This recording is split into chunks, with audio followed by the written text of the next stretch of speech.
Hello again and welcome to another Warhammer 40k Mordy and Glory video. In today's episode we shall be continuing our look at the Imperial Guard 10th edition index and the data cards contained within it. This time we shall be casting our critical eye over the humble infantry squad. Often described as the backbone of the Guard, the nondescript basic Guardsman has been holding the line for 10,000 years and now 10 editions. But how will they fare in the new 40k? Well, without further ado, let's fix bayonets, dig in, and dive right into today's episode. As is tradition, we shall begin with a brief overview of what the hell an infantry squad actually is. This is not only for our newer players who might be getting into Guard for the first time, but also veterans who may be considering the Astra Militarum as a new army for the new edition. Whilst the Cadian Shock Troopers, Catch-Line Jungle Fighters and Death Corps of Krieg datasheets represent specific soldiers from a particular world, the Infantry Squad datasheet is more focused on the rich tapestry of humanity's fighting forces. It provides you with a squad that could be used to represent anything from Talan Desert Raiders to Mordian Ironguard. At the end of the day, there are a million worlds within the Imperium, and it would be impossible for GW to create a unique and interesting datasheet for each one of those worlds and representing each one of their fighting styles. Instead, the Infantry Squad is a nice catch-all solution. It allows you to build a unit that has access to some special weapons, some heavy weapons, some specialist equipment like Voxcasters, but nothing that is overly skewed in one direction or another. Simply put, the Infantry Squad represents a squad of 10 human soldiers with their likely equipment. Now, on the tabletop, infantry squads have always been a pretty solid and reliable unit. They have just enough mass to act as an effective speed bump and delaying unit, whilst also, especially when fielded in enough numbers, could bring sufficient firepower to bear to be a genuine threat.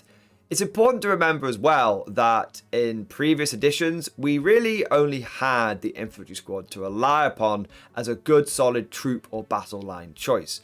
There were older data sheets like veterans and conscripts, but they eventually got sidelined and then faded out. But the infantry squad has always been there.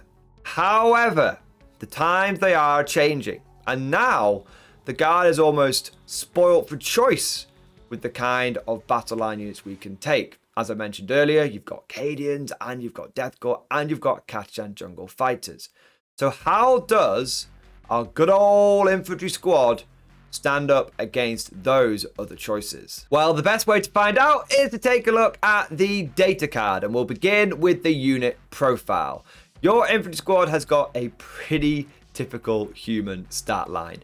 Movement of 6 inches, toughness 3, save 5+, wounds 1, leadership 7, and OC of 2. You've also got the profile for the heavy weapon team, and this represents 2 guardsmen which have been merged together onto a single larger base, and they are manning the squad's heavy weapons such as a heavy bolter or a lance cannon. They essentially have the same profile as a regular guardsman, but they've got 2 wounds and an OC of 4 to represent that there are 2 guys manning that one base. Now, if you're a new player to Warhammer and you're looking at the Guard and maybe you're comparing certain factions, you might think, these Guardsmen suck. These infantry squads are so fragile. I could take Space Marines and they've got a better save and better toughness and better wounds and better everything. Why would I bother with these guys? Well, here's the thing. Sure, that Space Marine 1v1 is better than a Guardsman, but he's never going to be in a 1v1 situation. Because whilst Marine players get away with taking 1 or 2 intercessor units, Guard armies are turning up with 8 to 12 squads of infantry. Basically, Guard is an army of scale, and quantity has a quality all of its own. And that Marine might feel really impressive, but don't forget one important fact. 40k is lethal. When that Wraith Knight turns round, blows away that Marine squad, it's going to feel no more durable than a Guardsman squad, except for the Marine player just paid twice as much. However, everything I've said up until this point is kind of true for whichever infantry unit you pick, Death Corps, Cadian, Kaschan, or these basic ones. What separates the infantry squads from their other counterparts? Well, it all comes down to the equipment and abilities of the unit. And the infantry squad is unique because it can take both special and heavy weapons. All your other battle line choices are limited to just special weapons. In the case of the Kaschans, you can only take flamers. But infantry squads, they've got a whole smorgasbord of choices. They've got a banquet to pick from. You can have flamers, grenade launchers, melter guns, plasma guns, even sniper rifles. All of the special weapons that a Cadian, even more so if you take into account Cadians can't take sniper rifles, or Death Corps of Krieg unit. But on top of that, you can take heavy weapons as well. This is something your other units just can't do. And you can pick from heavy bolters and missile launchers, mortars, lascannons, autocannons, just a whole range. And this makes the infantry squad the most flexible take-all-comers choice you have. Here's the thing, all of those other battle line units have got some kind of specialism, but that also pigeonholes them. It means they have drawbacks. Your Kaschans are great at scouting forward, pushing back enemy early deep strikers, and being a nuisance with Overwatch. But they've got an incredibly limited loadout. They do one thing and one thing only. Cadians and Death Corps are a bit better. They can both take quite a lot of special weapons, although the Cadians do have some limitations with their sergeants and the fact they can't take snipers. But no matter which one of those you pick, you're always going to struggle when you come across some proper heavy armor, because the most powerful special weapon you have caps out at strength 9, being the melter gun. But infantry squads just don't have this problem, because they can take las cannons and other heavy weapons. This unlocks a whole extra layer of tactical possibilities. Sure, you could load your infantry squad up with special weapons and have them moving forward and being a little bit more aggressive, or you could give them heavy weapons and have them sit back and do some fire support.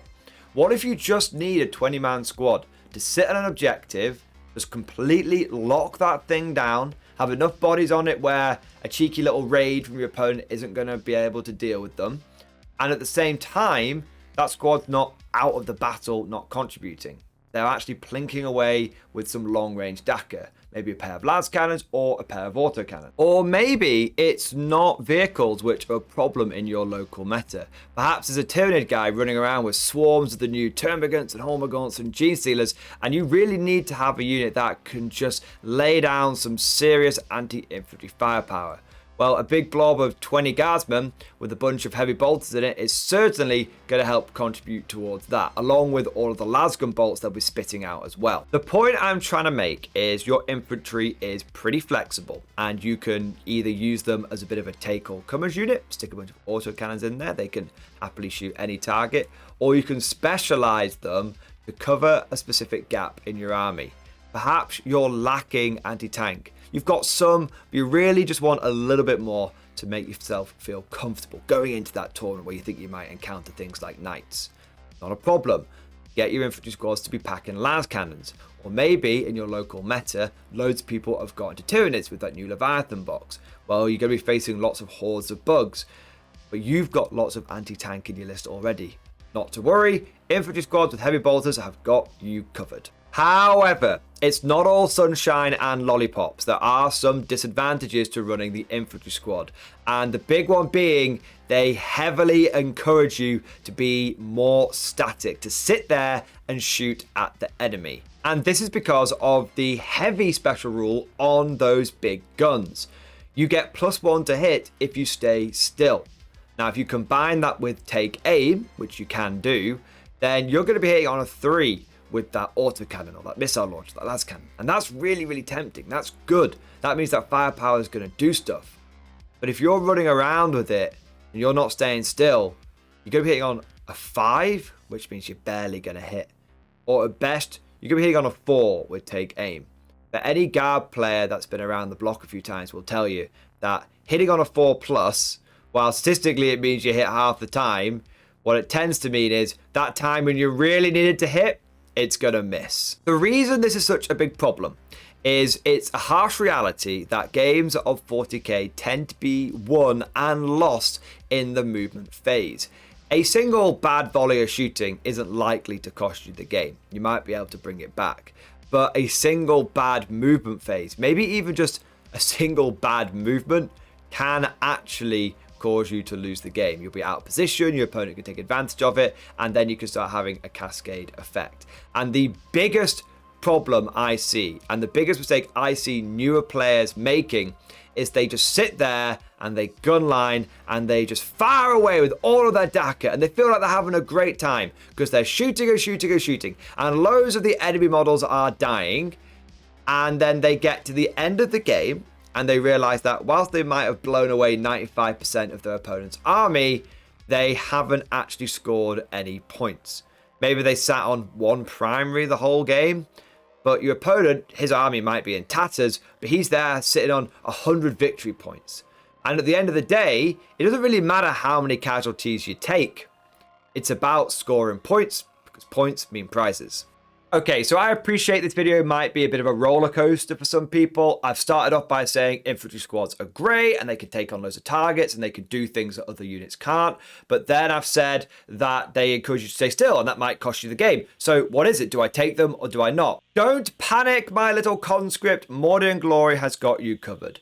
Yes, you should be including infantry squads in your army, but you shouldn't be spamming them. In a typical hybrid guard army, you want to be running a mixture of tanks and infantry. And for your infantry, you want 80 foot soldiers. These are going to be in 4 20-man bricks. Now, the first 3 of those are going to be Death Corps Krieg or Cadians. Infantry that's dedicated towards pushing forward, taking ground, taking the fight to the enemy. But that last unit wants to be sitting back on your home objective. It wants to be making sure that there's enough objective control there that it's just too much of a hassle for your opponent to deal with it. Also, little side note, but you might be taking something like the Lord Solar Master Vox combo.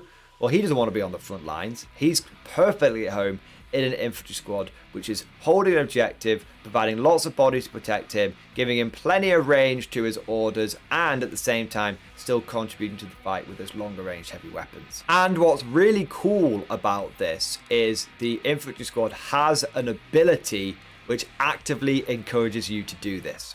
It's called Defenders of Humanity. Each time a ranged attack targets this unit, if this unit is within range of an objective marker you control, models in this unit have the benefit of cover against that attack. This is a really handy dandy ability because it means that if your home objective is a bit exposed and you're worried that putting a unit on there might result in them getting quite badly mauled, it's not a problem. Your infantry squad can go out there, they can be out in the open, they could have the benefit of cover, and then you can also give them the take cover order, which means that they'll be on a 3+ save just out in the open, which is brilliant. Or perhaps you want to have your cake and eat it, because you could sit there with your nice 4+ save, but then also tell your infantry squad to take aim, meaning that not only are you well protected, but you're also able to put out some pretty decent firepower of your own. But here's the thing. Whilst Defenders of Humanity pairs well with those heavy weapons, and it seems to encourage quite a defensive profile, it would be remiss of me not to at least mention how it can be used on the attack. Because you might have some middle of the board objectives, some ones in no man's land, that are well protected behind a bit of landslide blocking terrain or just in cover. That's fine, no worries there. But in my experience, especially at competitive events, there's always that one objective that's out in the open. And for most guard units, it's suicide to try and take that thing.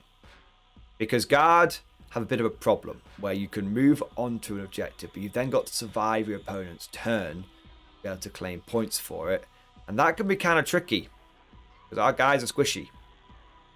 But if you have an infantry squad and you tell it to take cover and advance and move on to that objective, that 3+ save might just be enough to get you through to the next turn. And that might just score you the primary points that you need to win the game. So whilst I would definitely think of infantry squads as a more defensive unit, something that's better for locking down home field objectives and those prime objectives that are nearer to your board edge, don't forget that it is a tool in your toolbox. It is something in your back pocket, and maybe it'll only come up in 1 in 10 games, but that one game where it does come up, where you need your infantry squads to be on the attack, it might just be the thing that makes the difference. Now, before we wrap up today's video, I want to address the elephant in the room. And no, I'm not talking about your mother. I want to talk about the current debate that's going on around guardsman squads and special weapons and heavy weapons in smaller units. You see, as far back as I can remember, I think from the very first guardsman squad in like Rogue Trader or 2nd edition, infantry squads have been able to take a special weapon and a heavy weapon in a small unit, in a 10-man squad. However, according to the index, we can't do that anymore. This is because under the war gear options, it says for every 10 models in this unit, 1 guardsman's lasgun can be replaced with one of the following. Now, if you're running 1 sergeant and 9 guardsmen, that's fine. There's 10 people in the squad. But if you're running 1 sergeant, 7 guardsmen, and a heavy weapon team, even though that heavy weapon team has got 2 guardsmen on it, it counts as a single model. That means that there's only 9 people in the squad, which means you wouldn't be able to take a special weapon. Now, to me personally, I think this is a mistake on the index card. It would be such a weird and arbitrary change for GW to make that personally, I think it's just an oversight. It's kind of like with the Krieg Medipack. It's a war gear ability, but they don't have the war gear option. So is it just a datasheet ability? Who knows?